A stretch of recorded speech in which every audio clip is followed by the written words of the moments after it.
Michael Grunwald is a writer for Time magazine, and he's somebody who is so incredibly irrelevant, I have actually yet to hear of him.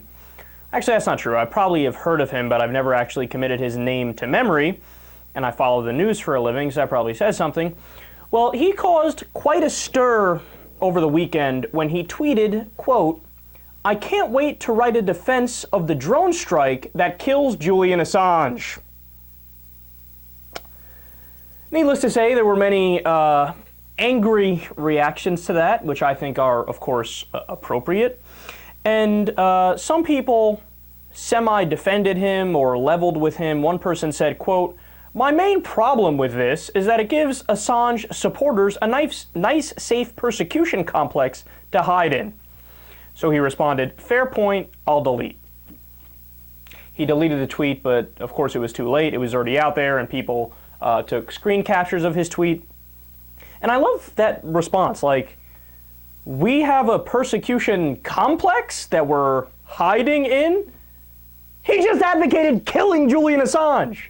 Okay, that is actual persecution. It's not made up. It's not a complex. Now, you could say, well, you know what? He was probably joking. And that may be true. But the bottom line is, it speaks to a sentiment.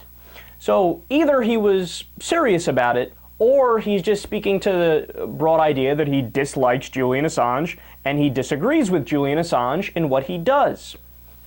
Now, this guy has said a history of idiotic things. He once tweeted about the killing of Anwar al-Awlaki, quote, "While I'm on the uncaring kick, I don't even get why I'm supposed to care about the American we iced in Yemen. He was Al-Qaeda." Time magazine has released a statement distancing themselves from Grunwald. They have not fired him, however. They were like, yeah, what he said totally doesn't fall in line with what we believe. You have a writer that just advocated killing somebody. If that doesn't get you fired, what does? Oh, I'm stunned, and I'm not like, oh, censor him and take government action. Of course not. We have a First Amendment. The dude could say whatever he wants to say, right? But as a company in a free marketplace, you should have the common sense to fire the dude who casually talked about killing somebody. I mean, what can somebody say that is dumber than advocating murder, right? Now, look, let's address some of his points here, actually. I never understood why. Why hatred for Julian Assange, and why would you be okay with harm being done to him? Understand something. So what is Julian Assange? All right, he's the, founder, operator, whatever of WikiLeaks. WikiLeaks releases information that the government dislikes. Okay, the dude is the press. I mean, he does what the job of the press is in a free society. He reports facts. He reports news. What's to dislike in that? No, I don't get the hatred. I don't get the irrational hatred. And then, people like Grunwald will pivot to, yeah, but he's releasing information that's top secret, so yeah, you can't do that. Yeah, but wait a second. Okay, so are there some things that should be top secret? Absolutely. You're not going to get anybody to disagree with you on that. I'm not advocating printing the nuclear launch codes. That's insane. Also, something like what Geraldo Rivera did, you shouldn't do, where you actually trace in the sand the position of American troops in the middle of a battle when people could figure out where you are because you're doing that. All right, don't do those things. I agree, and there are probably some other things as well that I'm missing, right?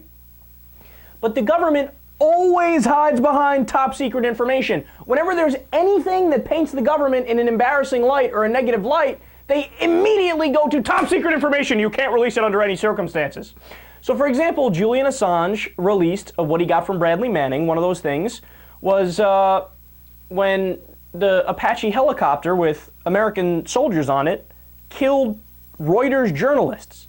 And you can hear the conversation. Are they terrorists? I don't know. I fire anyway. Fuck it.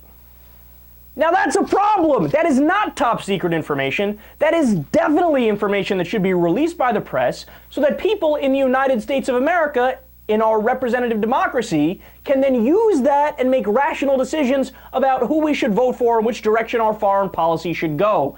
It is only exactly the idea of America and why we have a constitution and why we have freedom of the press.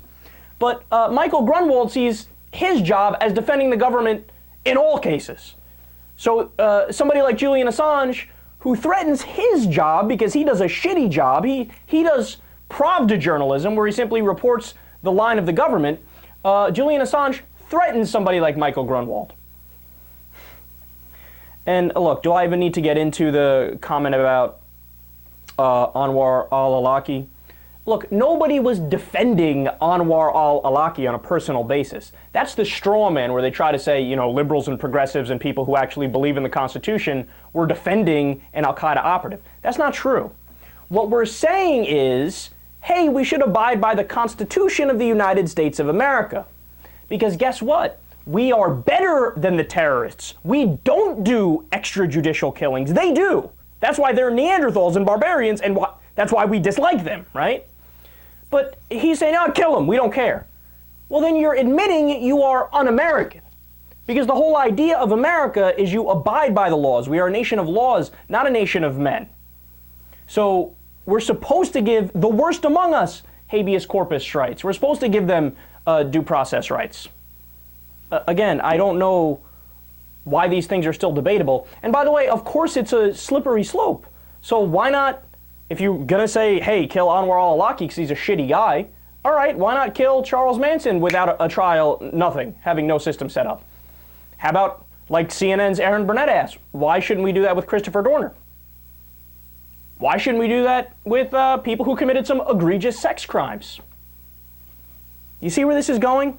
I don't want to live in a fascist state. I don't want to live under a tyranny. I don't want to live under a dictator. I want to live in a constitutional republic and representative democracy. Apparently, Michael Grunwald does not.